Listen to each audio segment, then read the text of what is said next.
Hello बच्चों, मैं Sumit KD आपके अपने channel Sumit KD physics classes में आपका स्वागत करता हूं।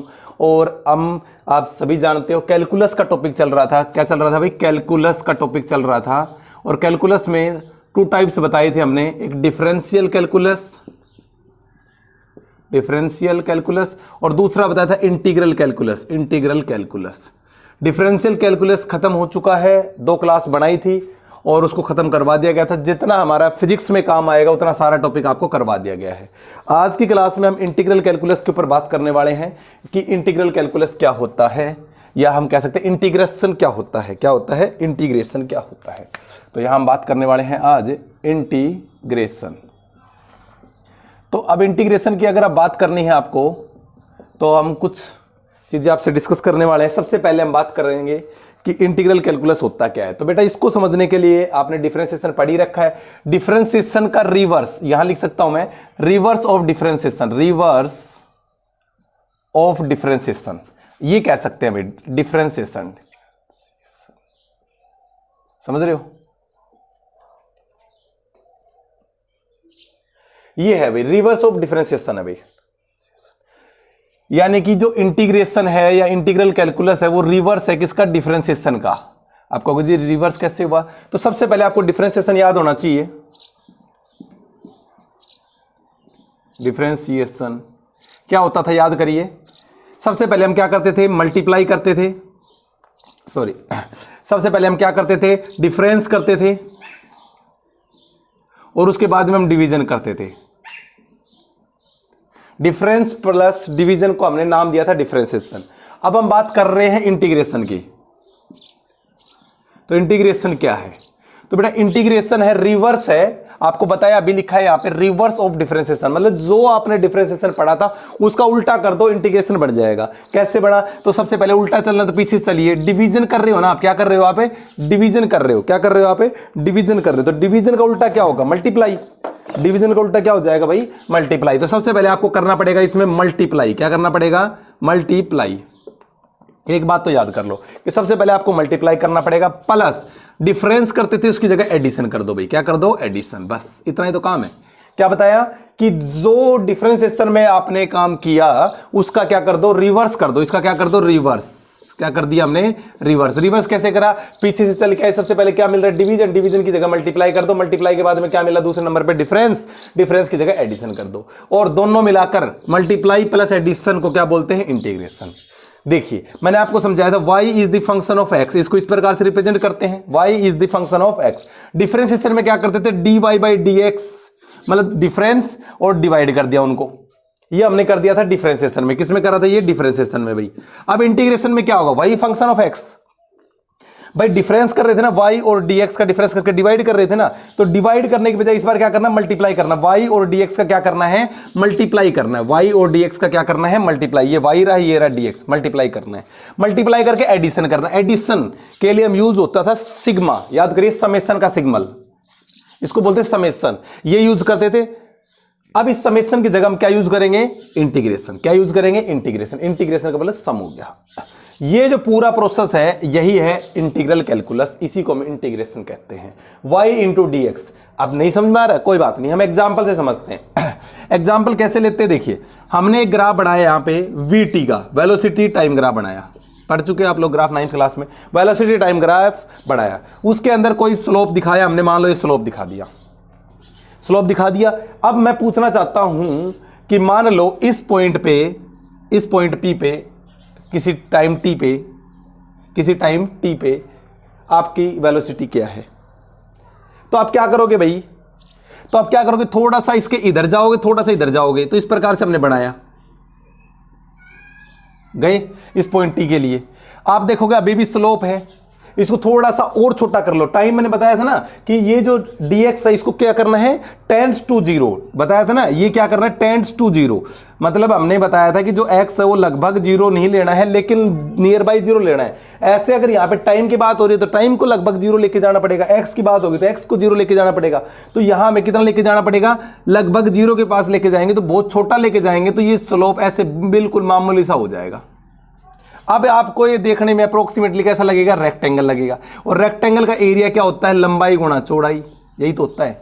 लंबाई गुणा चौड़ाई, समझ रहे हो। तो हमें क्या करना है, v लंबाई कितनी है इसकी, हाइट कितनी है v इनटू में चौड़ाई क्या है, ये रहा t, मान लिया। ये तो छोटे से का है, ऐसे करके हमें जैसे ये छोटा सा एरिया ले लिया, इसका ले लिया, इसका ले लिया, इस प्रकार से हमें छोटा छोटा करता करता टुकड़े करते करते हमें यहां तक का सबका निकालना, मान लो यहां तक का पूरा निकालना, यहां से लेकर यहां तक का। तो क्या करना पड़ेगा, हर एक पीस को छोटे छोटे करके उनको सबको सम करना पड़ेगा भाई, we T plus we T plus we T जितने भी हैं। या फिर मैं इसकी जगह पे क्या लगा सकता हूं, सीधा इंटीग्रेशन का सिंबल लगा सकता हूं कि भाई सबको जोड़ दिया गया। तो ये अपना बन गया है v इंटू में टी। एक बात याद रखना, जैसे यहां पे हमने v इंटू डेल्टा टी लिया था, यहां पे हमें डेल्टा टी लेना है, डेल्टा टी डी टी, यहां पे डी टी लेना है, यहां पे डी टी लेना है। तो आपने यहां लिया डी टी, छोटा सा टाइम है तो छोटा सा ही वर्क। देखो हमेशा याद कर लेना कि इसमें क्या निकलता है, लंबाई गुणा चौड़ाई में एरिया। जब भी हम इस तरह से निकालते तो उसमें निकलता एरिया, तो छोटा सा एरिया के लिए डी हो जाएगा। क्या हो जाएगा, देखिए यहां से छोटे से टाइम के लिए छोटा सा एरिया, टोटल निकालने के लिए दोनों तरफ इंटीग्रेट कर देंगे, ये ए आ जाएगा, integration of v into d t. बोलो समझ में नहीं आई बात, ये हमने एरिया निकाल दे वी इंटू डी टी। हमेशा याद कर लो जब भी ग्राफ में मल्टीप्लाई की बात आ जाए, जब भी मल्टीप्लाई की बात आएगी तो एरिया आएगा। और डिवीजन की बात में आप सभी को पता है क्या निकालते थे, पिछली क्लास में करा था स्लोप, याद करिए। ये छोटा सा टॉपिक हमने लिया था, इस पर परपेंडिकुलर बेस डाला था, परपेंडिकुलर अपॉन बेस। स्लोप का फॉर्मूला बता दिया था आपको, परपेंडिकुलर अपॉन में बेस, ये पहले पिछली क्लास में पढ़ाया था। तो जब भी आपको डिवाइड करना हो, डिफरेंशिएशन में डिवाइड करते हो, उसमें निकलता था स्लोप। यहां जब आप मल्टीप्लाई कर रहे हो तो मल्टीप्लाई में निकलता है हमेशा, मल्टीप्लाई में क्या निकलता है हमेशा, एरिया निकलता है। एरिया निकाल दिया डीए के लिए, तो इस प्रकार से हमने ये निकाला। और एग्जाम्पल समझते हैं इसके। अगर हम बात करें एक स्प्रिंग की, एक स्प्रिंग का एग्जाम्पल ले लेते हैं कि स्प्रिंग में क्या होता है। स्प्रिंग को आपने फोर्स लगाया, स्प्रिंग में क्या लगाया आपने, फोर्स लगाया। ये स्प्रिंग है, आपने इस पे क्या लगाया, फोर्स अप्लाई करा। जब इसको फोर्स आप अप्लाई करते हो ऐसे से होता चली गई है, समझ रहे हो, ऐसे से छोटी, यानी कि जो ये वाला डिस्प्लेसमेंट है कम होता चला गया। तो आपने ग्राफ बनाया फोर्स और डिस्प्लेसमेंट का, फोर्स ऊपर है, डिस्प्लेसमेंट कुछ इस डायरेक्शन में है। जैसे जैसे आप फोर्स अप्लाई करते चले जा रहे हो, डिस्प्लेसमेंट क्या होता जा रहा है, कम होता जा रहा है। मान लो ये लगा दिया हमने, फोर्स ज्यादा हो गया, डिस्प्लेसमेंट कम हो गया। इस प्रकार से ग्राफ बना दिया आपने, इस तरह से। मैं पूछना चाहता हूं कि वही सेम चीज निकालिए इसमें भी, भाई इंटीग्रेशन करनी है। तो देखिए मान लो इस पॉइंट के लिए निकालना आपको, इस पॉइंट के लिए, तो आप इधर गए, इस एरिया में गए, अभी भी बड़ा लग रहा तो और छोटा कर लिया इसको, और मामूली सा, बिल्कुल x टेंड्स टू 0 जाना चाहिए, लगभग 0 के बराबर। उस कंडीशन में ये जो स्लोप आपको तिरछा दिख रहा है ना, ये सीधा हो जाएगा। समझ लो, जैसे हमारी अर्थ का एग्जांपल लगा लो, अर्थ पूरी क्या ऐसी सर्कुलर है, लेकिन छोटे से एरिया को देखोगे तो क्या दिखेगा, प्लेन। तो ऐसे अगर हम छोटे से एरिया को देखते तो वो क्या बन जाएगा, सीधा स्ट्रेट लाइन दिखेगी आपको, और वो रेक्टेंगल बन जाएगा। रेक्टेंगल का फॉर्मूला लंबाई गुणा चौड़ाई, यानी कि इसकी लेंथ कितनी है f, और इसका डिस्प्लेसमेंट कितना होगा, जो मान लो x होगा, dx पे छोटा सा डिस्प्लेसमेंट, तो यानी कि f इंटू dx। टोटल पूरे का निकालना, मान लो यहां तक का निकालना है, कहां तक का निकालना, पूरा निकालना आपको, ये वाला एरिया। तो आपको f इंटू डी एक्स करना था, और जब इस तरह से करा तो छोटा सा वर्क निकला, force into displacement work done, तो छोटा सा वर्क डन निकल के आया कि जो आपने वर्क करा है पूरा निकाला। दोनों तरफ क्या कर दो, integration, w is equal to integration of f into d x. ये रिप्रेजेंट करने के कुछ तरीके आ गए, ये इंटीग्रेशन है भाई। इस तरह से हम इसको रिप्रेजेंट करते हैं। डिफरेंशिएशन से थोड़ा सा रिवर्स है, और कोई समस्या नहीं है। तो ये बात क्लियर हो गई। अब इसमें आप एक चीज याद रखने की, जब भी स्लोप आ जाए ग्राफ में, जब भी हम ग्राफ की बात करें, पहले ग्राफ लिख देता, ग्राफ की बात करें, और उसमें जब भी हम डिवीजन की बात करें, किसकी बात करें, डिवीजन की, तो हमेशा निकलेगा उसका स्लोप। तो स्लोप का बात आ जाए तो समझ लेना के बाद डिवीजन हो रहा है। और जब भी हम एरिया की बात आए, एरिया, तो एरिया का मतलब हो गया आपका मल्टीप्लाई हो रहा है। क्या हो रहा है, मल्टीप्लाई, ये याद कर लेना। तो यहाँ पे हम मल्टीप्लाई कर रहे हैं, एरिया निकालेंगे तो मल्टीप्लाई करेंगे, लंबाई गुणा चौड़ाई। तो यहाँ क्या निकल के आ गया, एरिया। यहाँ एरिया की जगह हमने क्या लिखा है, यहाँ पे डीए की जगह क्या लिखा, वर्क डन लिखा, क्योंकि फोर्स इंटू डिस्प्लेसमेंट क्या होता है, वर्क होता है। तो डीडब्ल्यू होगा, यहाँ पे हमने एरिया को इसमें कन्वर्ट कर दिया वर्क डन में। और अप्लाई करना सीख जाएंगे धीरे धीरे करके। अभी आप बेसिक इतना समझिए कि integration is the reverse of differentiation. अब कुछ फॉर्मूलेज हैं जो इंटीग्रेशन में काम आएंगे, वो फॉर्मूले लिखवा देते हैं आपको। देखिए कौन कौन से फॉर्मूले हैं। जो फर्स्ट फॉर्मूला है वो है इंटीग्रेशन ऑफ x की power n into d x.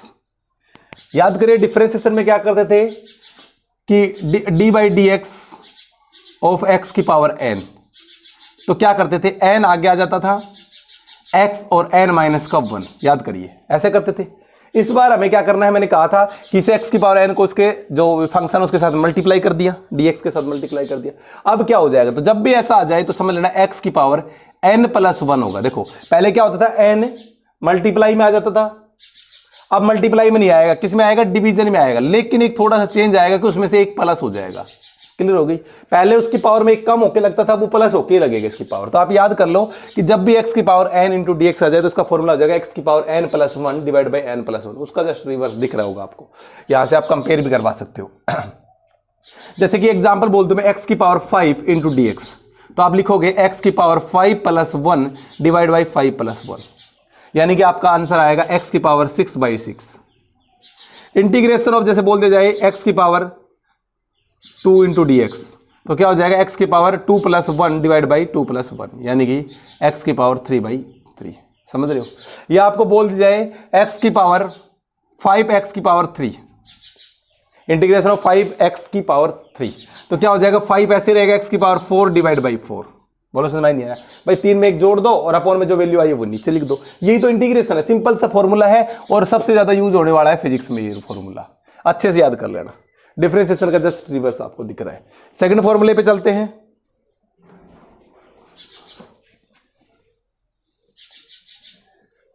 Second formula है D by D x of x, जैसे करते थे डिफरेंशिएशन ऑफ एक्स करते थे, ऐसे ही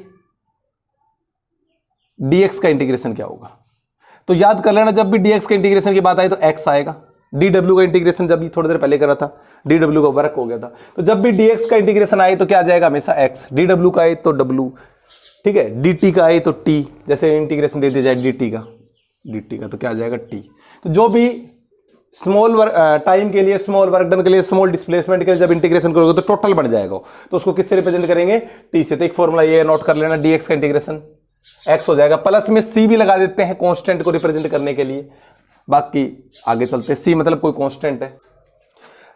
अगला फॉर्मूला dx बाई x, इस तरह से कभी भी आ जाए फॉर्मूला, dx ऊपर मिल जाए अपोन में x, यानी 1/x इंटू डी एक्स। इसको क्या लिख सकते हैं, 1/x इंटू डी एक्स, तो इसको लिखेंगे log ex into plus c।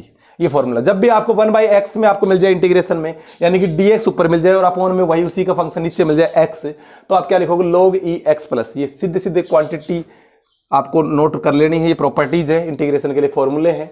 Next formula देखिए, integration of cos x into d x, तो इंटीग्रेशन हो जाएगा sin x प्लस में c। डिफरेंशिएशन होता था cos x का माइनस sin x, लेकिन यहाँ पे ओनली प्लस sin x आएगा, बता दें रिवर्स है। नेक्स्ट प्रॉपर्टी है integration of sin x into d x, तो होता था माइनस का cos x डिफरेंशिएशन, तो differentiation of d by D x of sin x होता था cos x, लेकिन यहां क्या होगा इंटीग्रेशन में, माइनस का cos x plus c, c मतलब कोई constant, where c is the constant. Next property sixth, integration of sec square x into d x, तो कितना हो जाएगा, तो आंसर 10x प्लस c हो जाएगा। क्या हो जाएगा भाई, 10x प्लस c हो जाएगा। तो ये फॉर्मूला हो जाएगा integration of sec square x into d x equal to हो जाएगा 10x प्लस c। ये थोड़ा सा फिजिक्स में कम रूल है, फिजिक्स में तो ये और पहला फॉर्मूला जो आपको बताया था इंटीग्रेशन ऑफ x की power n into d x, तो हो जाएगा x की power n plus 1 divide by n plus 1, c लगा सकते हो उसमें भी। ये बेसिक ये फॉर्मूला यूज हो रहे हैं, यहाँ तक कि 4-5 तक भी ये यूज कर सकते हैं हम लोग, बात यहाँ तक हमारे लिए सफिशियंट है। अभी तक के जो फॉर्मूले सब इंपॉर्टेंट ये वाले हैं जो हमारे बार बार यूज होंगे। बाकी आप देख सकते हो सिक्स्थ को भी कोई दिक्कत नहीं, कर सकते हैं जब हमारे दे रखा है। तो 7th नंबर पे लिख देते हैं भाई, integration of cosec square x into d x, तो माइनस का कोट एक्स प्लस सी, ये फॉर्मूला हो जाएगा। Integration of sec x tan x into d x आ जाए तो इसका आंसर आ जाएगा sec x plus c. 9th number पे करिए, इंटीग्रेशन ऑफ ई की power x into d x आ जाए तो हमेशा आ जाएगा ई की पावर एक्स प्लस सी।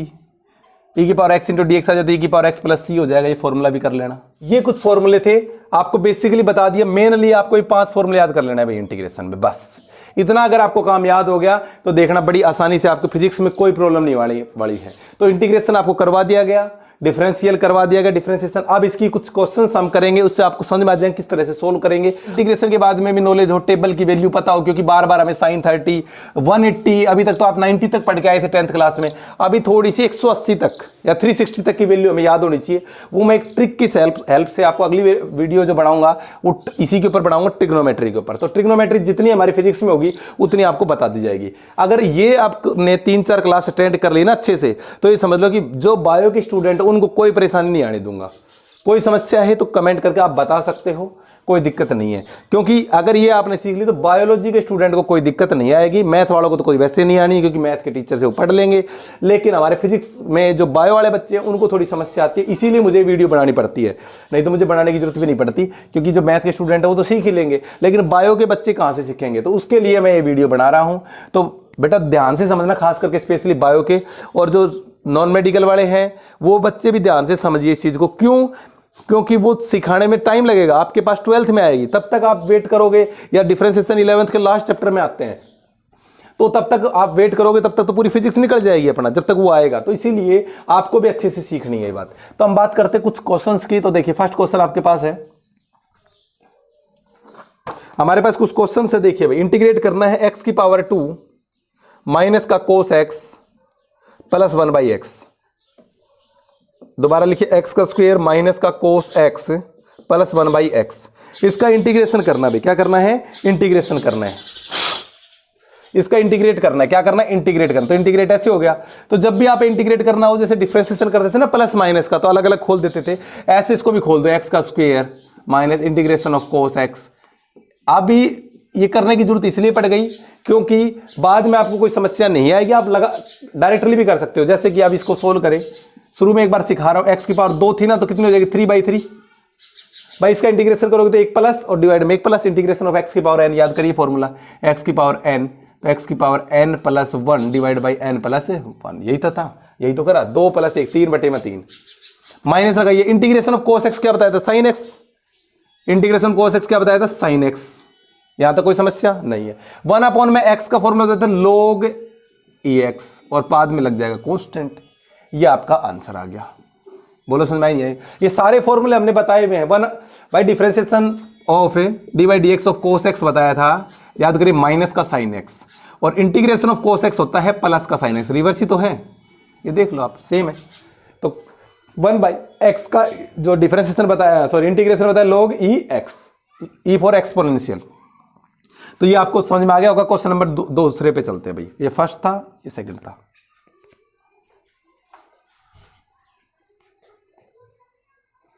अगला जो क्वेश्चन आपके पास है, इवोल्यूएट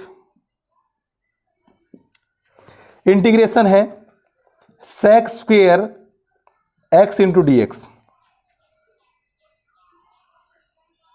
और वैल्यू है 0 से π/6। तो सबसे पहले बात तो सुन लो भाई, integration of sec square x क्या होता था? इंटीग्रेशन ऑफ, अभी फॉर्मूला बताया था, integration of sec square x is equal to होता है 10x। अभी लिखवाया था, जिनको फॉर्मूला याद नहीं है लिख लेना। Integration of sec square x होता है 10x। जितने फॉर्मूले आपको लिखवा दिए वो तो कम से कम याद कर ही लो आप लोग। तो यहां लिख दोगे 10x, डेरिवेशन सोल्व हो चुकी है, इंटीग्रेशन हट चुका है। लेकिन प्रॉब्लम पता क्या है यहाँ पे? अब ये न्यूमेरिकल में भी काम आएगा, बार बार काम आएगा, इसलिए न्यूमेरिकल इसीलिए कर रहा हूं। 0 से π/6, ये क्या है? ये लिमिट है। क्या है ये? 0 से π/6, ऐसे लिखते हैं इसको। इंटीग्रेशन तो सोल्व हो चुका है। Integration of sec square x क्या होता है? 10x। तो 10x मैंने लिख दिया, लेकिन ये ब्रैकेट क्यों बना दिया? ये लिमिट को दिखाने के लिए बना दिया, 0 से π/6। आपको जी मतलब क्या हुआ कि जैसे मान लो मैंने आपको बताया था कि इस तरह से कोई ग्राफ बनता है ये, तो मेरे को यहां से यहां तक का एरिया निकालना है। तो यहां मान लो T1 है, यहां क्या है? T2 है। यहां से T1 से T2 तक का एरिया निकालना है। तो मुझे T1 से लेकर T2 तक की लिमिट, मुझे मतलब यहां से लेकर यहां तक निकालना है। लिमिट का मतलब यही तो होता है कि यहां से लेकर यहां तक निकालना है। तो वही काम है कि मुझे जो वैल्यू निकालनी है 0 से लेकर π/6 निकालनी है। तो मैंने लिख दिया 0 से लेकर π/6। समझना इस बात को। अब ये पहली बात तो पाई का मतलब क्या होता है वो सुन लो। पाई का मतलब हमारे यहां पे होता है 180। भाई क्या होता है? 180। पाई का मतलब 22/7 भी होता है, लेकिन हमारे कैलकुलस में क्या होगा? ये पाई का मतलब होगा 180 डिग्री। याद कर लोगे, पाई मतलब 180। दोबारा समझिए, देखिए आपने ट्रिग्नोमेट्री पढ़ी होगी, यहां होता है 0, यहां होता है 90, यहां होता है 180, यहां होता है 270 और यहां होता है 360। तो इसको पाई की फॉर्म में कैसे लिखते हैं? यहां लिखते हैं 0, यहां लिखेंगे π/2। π/2 मतलब 90, 180 का आधा। यहां हो जाएगा पाई और यहां हो जाएगा 3π/2, और यह हो जाएगा 2 पाई, 360 के लिए 2 पाई, 18 दूनी 36, 360। बोलो समझ में नहीं आई? तो इसीलिए ये आपको ट्रिग्नोमेट्री के बारे में थोड़ा सा अगली क्लास में बताएंगे, अभी आपको पता लग चुका। अब आपको करना है क्या, ध्यान से समझिए। जो ये लिमिट होती है ना, ये इस x की जगह रखनी होती है। किसकी जगह रखनी होती है? x की जगह। तो यानी कि मैं इसको सोल्व करूंगा तो आ जाएगा 10 पाई 6। एक बार इसको ये रख दो, एक बार इसी की जगह 10 0, इसकी जगह x की जगह 0 रख दो। समझ रहे हो? 10 0 माइनस बीच में आएगा, ये हो गया आपका 16। बोलो समझ में नहीं आया? एक बार पाई बाय 6 रखना है x की जगह, और एक बार 0 रखना है इसकी जगह। दोनों के बीच में क्या आना चाहिए? डिफरेंस का सिंबल आना चाहिए माइनस। अब आपको 10 0 की वैल्यू तो 0 होती है, तो हटाओ इसको। टेबल भी याद करवा दूंगा, टेंशन ना लो। पाई बाय 6 का मतलब क्या होगा? 180 डिवाइड बाई 6, तो 6 3 18 30। tan 30 की वैल्यू क्या होती है? 1/√3। tan 30 की वैल्यू क्या होती है भाई? 1/√3। tan 30 की वैल्यू होती है 1/√3। तो ये लिख लो भाई, tan 30 होगी 1/√3। तो ये आपका आंसर आ गया। नोट डाउन कर लेना इसको।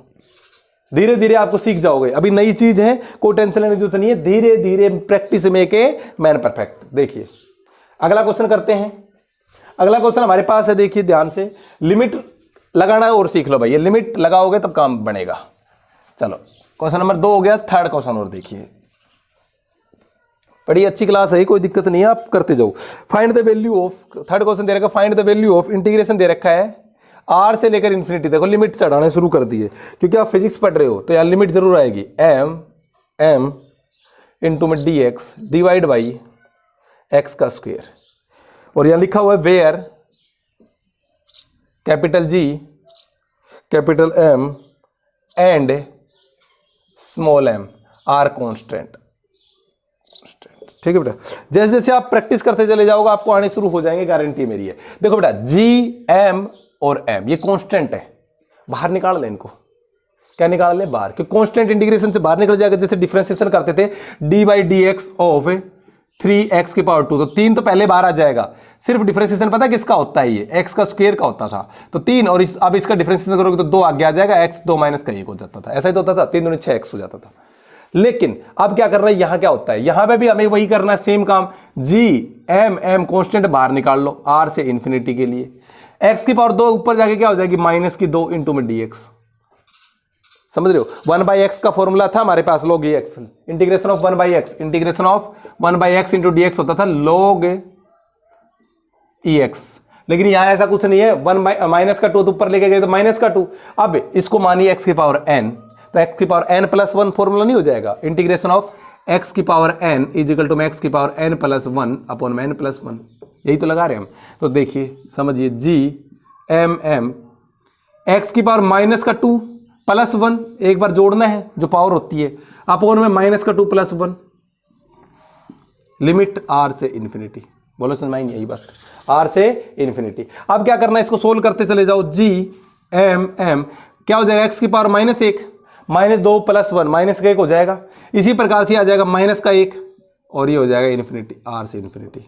और सोल्व करिए, माइनस है ना, मल्टीप्लाई कर दो या बाहर ले आओ इसको, तो क्या आ जाएगा? इसको सोल्व करोगे तो माइनस का G M बोलो आया नहीं आया? माइनस का सिर्फ क्या बच गया? x की पावर -1 इंटू में r से इन्फिनिटी। अब इसको सही से सोल्व करना है तो आपको पता है, इसको वापस अपोन में ले आते हैं। माइनस का G M क्या 1/x नहीं लिख सकते इसको भाई? 1/x इसकी पावर 1 है, ऊपर जाके माइनस हो जाती है, तो माइनस वाले को प्लस बनाना हो तो 1/x। बोलो समझ में नहीं आई? अगर इतनी आ गई तो अब सोल्व हो चुका है। अब इनकी वैल्यू पुट कर दो लिमिट की, तो क्या है? माइनस का G M एक बार तो पुट करेंगे इन्फिनिटी, तो एक बार तो लिख दो इन्फिनिटी।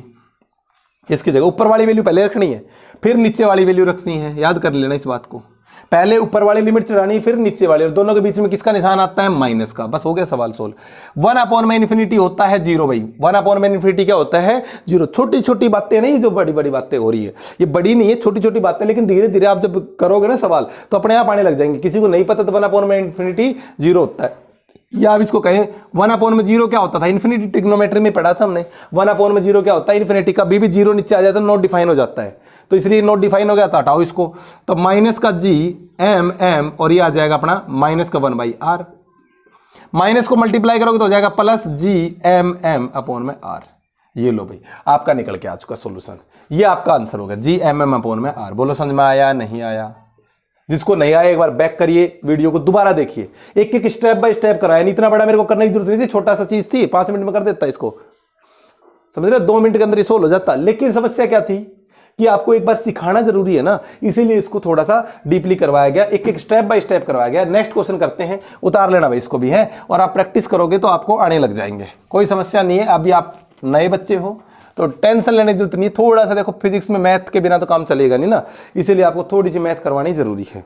अगला क्वेश्चन दे रखा है फाइंड द वैल्यू, क्या दे रखा है, फाइंड द वैल्यू, इंटीग्रेशन दे रखा है 0 से लेकर x f into d x, where f is equal to में वेयर, या ये भी लिख रखा है where f is equal to में k इंटू में x, समझ गए, where is equal to f is equal to में k इंटू x। चलो भाई इंटीग्रेशन शुरू करते हैं, सोल्व करना। आप चाहो तो करके देख सकते हो, पॉज कर लो, एक बार कर लो, बाद में देख लेना आंसर, तो समझ रहे हो। चलो कर लिया होगा आप लोगों ने। 0 से x, f की जगह क्या लिख दोगे, k इंटू एक्स, क्योंकि इसकी वैल्यू है, इंटू में डी एक्स। k क्या है, कांस्टेंट, k इज कांस्टेंट, और कांस्टेंट को अभी बताया था मैं बाहर निकाल दूंगा, तो यहां से बाहर निकाल लो, k को बाहर निकाले, इंटीग्रेशन 0 से लेकर x into d x. Solve करिए इसको, इसकी पावर 1 है, जब इसको सोल्व करोगे तो क्या आ जाएगा, k x की पावर 2 नहीं हो जाएगी, 1 प्लस 1, याद करिए, अब बार बार नहीं बताऊंगा अब मैं। Integration of x into d x का फॉर्मूला, इसकी पावर 1 है तो क्या हो जाएगा, x की पावर 1 प्लस 1 अपॉन 1 प्लस 1, यानी कि x की पावर 2/2 लिख सकता हूं। सोल्व हो चुका इंटीग्रेशन। जैसे इंटीग्रेशन सोल्व होता है, इंटीग्रेशन का सिंबल हटा दिया करो और ये लिमिट के लिए चढ़ा दिया करो, ब्रैकेट बना दिया करो, 0 से x पुट करो इसकी जगह, एक बार x और एक बार 0, 2 को तो बाहर निकाल लो पहले, चलो 2 को बाहर निकाल लो। अब क्या बच गया, x की पावर 2, 0 से x, जिसकी जगह पुट करना हो तो उसी को रखो बस ब्रैकेट में, 2 बाहर आ गया ना। अब इसको सोल्व करेंगे तो क्या आ जाएगा, k/2, इसको एक बार x पुट करो तो ये आ गया x की पावर 2, इसकी जगह पुट करेंगे तो पावर 2 रहेगी, माइनस 0 की पावर 2, किसी की पावर 0, भाई 0 या रखते ही पावर 0 कोई मतलब ही नहीं बैठता, तो ये मैटर खत्म हो गया, 0 का वैसे मैटर खत्म हो गया। तो क्या आया हमारे पास, k x की power 2 divide by 2 is the answer. बताओ कितना आसान है, स्टेप बाय स्टेप करने की कोशिश तो करिए, बहुत आसान लगेगा। चलिए अगले पे, चलो 5th क्वेश्चन पे चलते हैं। सारे क्वेश्चन बहुत आसान है, आप एक बार करते जाइए और करते जाइए और करते जाइए, बस धीरे धीरे धीरे करके। आपको शुरू में देखो कोई भी चीज होती है हार्ड लगती है, लेकिन वो हार्ड नहीं लगेगी अगर आप थोड़ी सी प्रैक्टिस कर लोगे तो। क्वेश्चन नंबर 5 पे चलते हैं, क्या कह रहे हैं, v1 से v2, v1 से v2 लिमिट दे दी और 1/v इंटू dv। लो भाई समस्या आ गई। अभी तक तो हमने पढ़ लिया था 1/x की पावर 2 थी इंटू dx था, तो क्या कर दिया था, x की पावर माइनस का 2 इंटू dx कर दिया, और x की पावर माइनस का 2 प्लस 1 अपॉन में 2 प्लस 1 ऐसे करके सोल्व कर लिया था। समस्या आ रही है अब 1/v आ गया, तो 1/v का फॉर्मूला याद करिए क्या था। आप कहोगे जी आपने तो 1/x का फॉर्मूला बताया था, 1/x इज इक्वल टू में log ex बताया था, बेटा वही बात है। देखो वहां क्या होता है, integration of 1/x into dx, देखिए फर्क नहीं है इन दोनों में, एक ही फंक्शन है, एक ही फंक्शन है। तो ऐसी कंडीशन में पावर भी नहीं है तो बन जाएगा क्या फॉर्मूला, तो लिखिए log e v, क्या बन गया, log e x की जगह क्या लग जाएगा v। इंटीग्रेशन सोल्व हो गई है, फॉर्मूला तो लगाया है, बोलो 1/v इंटू dv का क्या हो जाएगा, log e v एक्सपोनेंशियल के लिए। उसके बाद में v1 लिमिट, और भाई इंटीग्रेशन सोल्व होने के बाद लिमिट तो लिखनी पड़ेगी, लिमिट को मत भूल जाना। अब क्या करना है, एक बार इसकी जगह ये पुट करना पड़ता है और एक बार इसी की जगह ये v1 पुट करना पड़ता है। बोलो करते हैं नहीं करते, इसकी जगह ये माइनस करो, बीच में निशान माइनस का, सोल्व हो चुका है। क्या करोगे, log v2 माइनस v1 का एक फॉर्मूला होता है लोगरिथमिक के अंदर, 4 फॉर्मूले हैं, वो भी करवा देंगे आपको, 4 फॉर्मूले और हैं कि जब log a माइनस का log b फॉर्मूला होता है, log a माइनस का log b फॉर्मूला होता है, तो log a divide by log b हो जाता है, या a बाई b कर लो, ये फॉर्मूला था log a बाई b। तो इसका भी सीधा सीधा सोल्व कर देंगे, क्या आ जाएगा, log v2 बाई v1, ये फॉर्मूला बन गया भाई, और ये आपका सोल्व हो जाता है। तो भाई ये आपका सॉल्यूशन हो गया, ठीक है, तो आंसर हो गया, ठीक है। अगला चलते हैं, नेक्स्ट क्वेश्चन है, आज का लास्ट क्वेश्चन होने वाला है, तो इसको और समझ लो भाई क्या है, देखिए ध्यान से समझना, लास्ट क्वेश्चन आज का, और इन्हीं क्वेश्चंस को आपको बार बार प्रैक्टिस करके देखना है, बिना प्रैक्टिस के करोगे तो नहीं आएंगे सवाल। पहले बता देता हूं, प्लस का l/2 m अपॉन में l, जिसको आग आने लग गए वो कोशिश करके देख सकता भाई एम और एल आर कांस्टेंट। यहां पे बता रखा जो एम है क्वेश्चन में ही M and L R constant, भाई ये कांस्टेंट है। देखिए एम और एल क्या है, कांस्टेंट है। सोल्व करिए आप लोग।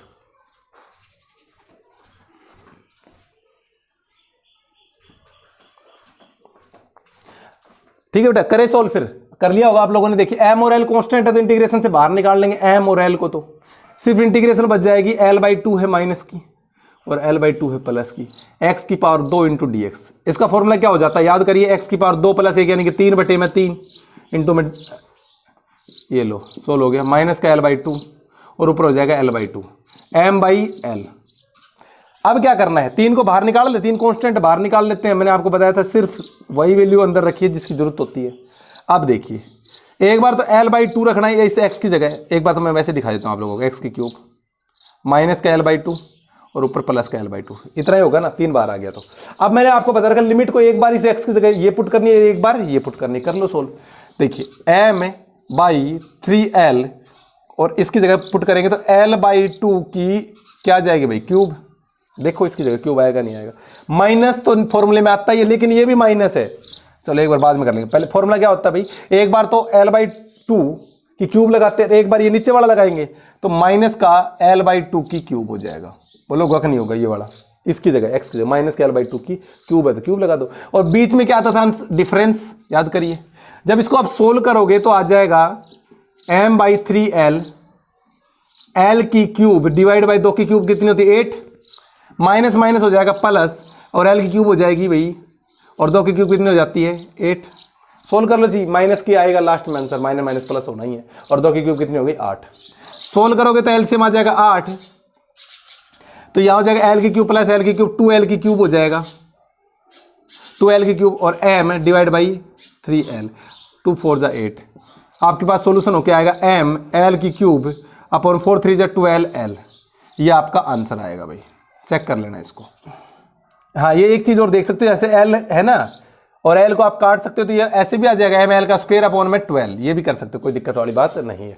अब क्या करते हैं, देखिए ये तो हो गया हमारा सवाल। इससे पिछली क्लास में आपको 2-3 क्वेश्चन करवाए गए थे वो डिफरेंशिएशन के, तो डिफरेंशिएशन के क्वेश्चन और एक बार वो जो होमवर्क दिया गया था उसके 2-4 क्वेश्चन बच्चों को प्रॉब्लम थी तो सोल्व करवा देते हैं। डिफरेंशिएशन के क्वेश्चन थे, एक बार करवा देते हैं।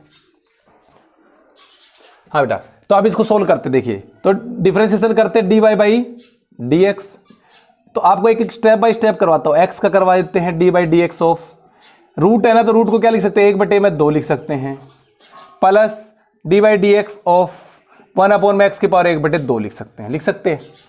डिफरेंशिएशन ऑफ x आपको बताया था 1, क्योंकि इसको सोल्व करोगे d/dx ऑफ x की पावर 1 आगे आएगी, x और 1 में से 1 गया तो 0, तो 1 इंटू में x की पावर 0, किसी की पावर 0 हो जाती है 1, 1 इंटू में 1 तो क्या आएगा 1, समझ रहे हो, ये आपको पढ़ाया भी जा चुका है। डिफरेंशिएशन ऑफ x क्या होगा, हमेशा 1 होगा, प्लस 1/2 आगे आ जाएगा x, और इसमें से 1 कम करना था ना, 1/2 में से 1 कम कर दो, कर दिया कम भाई। डिफरेंशिएशन ऑफ है, याद करिए x तो की पावर n, तो क्या होता था n आगे आ जाएगा x और n माइनस 1, तो वही करा 1/2 को आगे ले आए, उसमें से 1 कम कर दिया, प्लस ये इसको सोल्व करोगे तो x की पावर -1/2 नहीं हो जाएगा, -1/2, -1/2 को आगे ले आओ, माइनस का 1/2 को आगे ले आए x, और माइनस का 1/2 में क्या कर देंगे, माइनस कर देंगे 1, क्योंकि -1 करना है।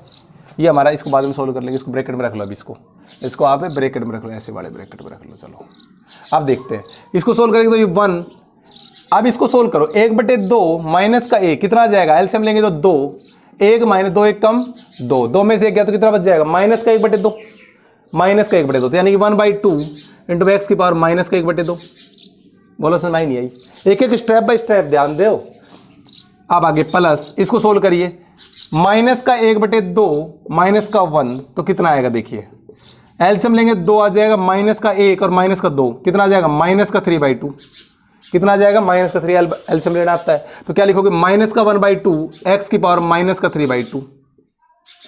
अब इसको सोल्व करो अच्छे से, 1 प्लस 1/2 x की पावर माइनस में है तो प्लस मिलाने के लिए अपोन में ले आता हूं भाई, जैसे 1/x की पावर 5 है, ऊपर गई तो क्या आ जाएगी, माइनस की 5, समझ रहे हो। तो ऐसे ही माइनस की तो नीचे आके प्लस की, तो x की पावर 1/2, एक्स की पावर 1/2 नहीं लिखना चाहते तो आप रूट लगा लो, बात तो एक ही है। एक्स की पावर 1/2 का मतलब क्या होता है, रूट ही तो होता है, रूट लगा दिया। प्लस माइनस माइनस सोल्व कर लो इसको, प्लस माइनस माइनस हो गया, अब ब्रैकेट हटा दो इसका, क्या आ जाएगा 1/2 एक्स की पावर 3/2 माइनस 3/2, ऊपर नीचे आके क्या हो जाएगी एक्स की पावर 3/2, एक्स की पावर 3/2। इसको ऐसे भी लिख सकते हैं एक्स प्लस में एक्स की पावर हाफ, क्योंकि इसकी पावर 1 प्लस इसकी पावर हाफ, 1 प्लस हाफ कितना हो जाता है 1 प्लस हाफ, 2 1 कम 2 3/2 ही तो होता है, तो इसको ऐसे भी लिख सकते हैं एक्स प्लस में रूट ओवर ऑफ हाफ। यानी कि इसको मैं सीधा सोल्व करना चाहूं तो ये भी आंसर हो गया था, लेकिन और अगर डिटेल में करना चाहूं तो ये हो जाएगा 1/2 एक्स और रूट ओवर ऑफ एक्स, ये भी हो जाएगा, मतलब एक ही है, 1 प्लस हाफ रूट 3/2 होगा, सॉरी 3/2 होगा। तो आई होप आपको इस समझ में आ गया होगा, कोई समस्या आए तो फिर भी दोबारा कमेंट करके बता देना। नेक्स्ट एक क्वेश्चन और था ऐसा ही, एक क्वेश्चन और था कि जो डिवीजन का था, बच्चों को डिवीजन वाले में भी समस्या आ गई कि डिवीजन का तो कभी देखा नहीं ना इस तरह का क्वेश्चन, तो कोई बात नहीं, आपको वो भी करवाएंगे डिवीजन का भी। देखिए डिवीजन का क्या क्वेश्चन था, x की पावर 2 + 1 x की पावर 2 + 1 डिवाइड बाई x की पावर -2, ये क्वेश्चन था भाई, x की पावर 2 + 1 और x की -2, ये फॉर्मूला था, हमें डिफरेंशिएशन करना था d/dx। तो आपको फॉर्मूला बताया गया था, पहले तो फॉर्मूला याद होना चाहिए भाई d/dx का, क्या फॉर्मूला था u/v का, तो याद करिए, आपको जिनको याद नहीं है वो याद जरूर कर लें फॉर्मूला को। क्या फॉर्मूला था u/v का, तो क्या करा था, नीचे वाले को ऐसे रखते थे, फिर मैंने आपको बताया था सबसे पहले आप v को लेना है, du/dx करना है, फिर माइनस का u, फिर dv/dx, यही बताया था भाई। v को ऐसे लिख दिया था du/dx, माइनस का क्या आया था फिर उसके बाद में ये u है और dv/dx। बोलो समझ में आया नहीं आया फॉर्मूला? अगर ये फॉर्मूला समझ में आ गया आपको तो आप इसको सोल्व करते हैं, इसी मेथड से सोल्व करेंगे। देखिए ध्यान से, अब देखिए सबसे पहले हमें क्या करना है, नीचे वाले को तो ऐसे कैसे लिख दो भाई, -2 का स्क्वायर, फिर क्या करना है ऊपर x -2 ऐसे लिखना है, थोड़ा सा नीचे कर लेता हूं मैं, क्या करना भाई x की पावर -2 का स्क्वायर करना सबसे पहले। तो अब देखिए ऊपर मैंने कहा था सबसे पहले ये की संख्या उतार लेनी है v, तो x -2 उतार लो, फिर डिफरेंशिएशन करना होगा, किसका करने वाला होगा, इस वाली का, ऊपर वाली का, यानी कि x की पावर 2 + 1 का, फिर क्या करना माइनस का निशान आएगा, फिर आपको क्या लिखना है u, क्या लिखना है यहाँ पे v आ लिया ना, ये रहा v, ये है भाई u और ये है v, तो हमने क्या लिखा भाई सबसे पहले v, ये रहा x -2, डिफरेंशिएशन कर दिया u का, अब माइनस, अब इसको लिखना है x की पावर 2 + 1 इंटू में डिफरेंशिएशन ऑफ कौन सी बच गई v, तो x -2। बोला समझ में आया नहीं आया, इतना तो आ गया होगा, आ गया इतना। अब देखो इसको सोल्व करना शुरू करते हैं, x की पावर -2 डायरेक्ट कर रहा हूं मैं, 2 आगे आ जाएगा, 2 आगे आ गया, x और 2 में से गया तो 1 बच जाएगा, खत्म मैटर। इसका डिफरेंशिएशन करोगे 1 का तो 0, मैं अलग से करके दिखाया था, चलो डाउट रहेगा तो। x की पावर 2 + 1 का डिफरेंशिएशन बताया था, d/dx ऑफ x की पावर 2 प्लस d/dx ऑफ 1। आप देखो डायरेक्ट करना शुरू कर दो, कांस्टेंट है तो कांस्टेंट का 0 हो जाएगा, x की पावर कितना आ जाएगा 2 और x की पावर 1 हो जाएगा, 1 - 1, ऐसे कर दिया हमने डायरेक्ट। माइनस कितना हो जाएगा, x की पावर 2 + 1 और इसको डिफरेंशिएशन करोगे 2 का तो 0 हो ही जाएगा, x का कितना हो जाएगा, डिफरेंशिएशन ऑफ x क्या हो जाएगा 1, तो 1 लिखने की जरूरत नहीं है, अपॉन में x -2 का स्क्वायर। बोलो समझ में नहीं आया? इसको अगर हम सोल्व करते हैं तो 2x को इससे सोल्व करेंगे तो 2x का स्क्वायर हो जाएगा, इसको इससे मल्टीप्लाई करेंगे तो माइनस का 2 दूनी 4x हो जाएगा, माइनस है ही और x का स्क्वायर + 1 है ही। बोलो समझ में नहीं आया? अपॉन में x -2 का स्क्वायर। इसको और खोलना चाहते तो और खोल लो, इसमें माइनस से मल्टीप्लाई कर दो तो हो जाएगा भाई 2x का स्क्वायर माइनस का 4x, ये खुलेगा तो माइनस का x का स्क्वायर और माइनस का 1 हो जाएगा, अपॉन में x -2 का होल स्क्वायर हो जाएगा। देखिए x का स्क्वायर में से गया तो सिर्फ बच जाएगा x का स्क्वायर, 2 में से 1 गया तो 1 x का स्क्वायर, माइनस का 4x माइनस का 1 डिवाइड बाई x -2 का होल स्क्वायर। आप देख सकते हो यहाँ पे माइनस का 2 और ये आपका आंसर हो गया। इसको और सोल्व करना चाहते तो कर लेते हैं, -b का होल स्क्वायर लगा के फॉर्मूला सोल्व कर लेते, लेकिन हम इतना ज्यादा सरदर्दी नहीं लेना चाहते। हमें सिर्फ और सिर्फ क्या सीखना था, डिफरेंशिएशन करना सीखना था लास्ट क्लास में, तो हमने उसको करवा दिया। तो डिफरेंशिएशन की जो प्रॉब्लम आई है वो हमने सोल्व करवा दी, इंटीग्रेशन पूरा हो चुका है। अगली क्लास ट्रिग्नोमेट्री की होगी भाई, ध्यान रखना, अगली क्लास ट्रिग्नोमेट्री की होगी, उसमें मिलते हैं और तब तक आप इसकी प्रैक्टिस करिए और इसमें निपुण हो जाइए। नमस्कार।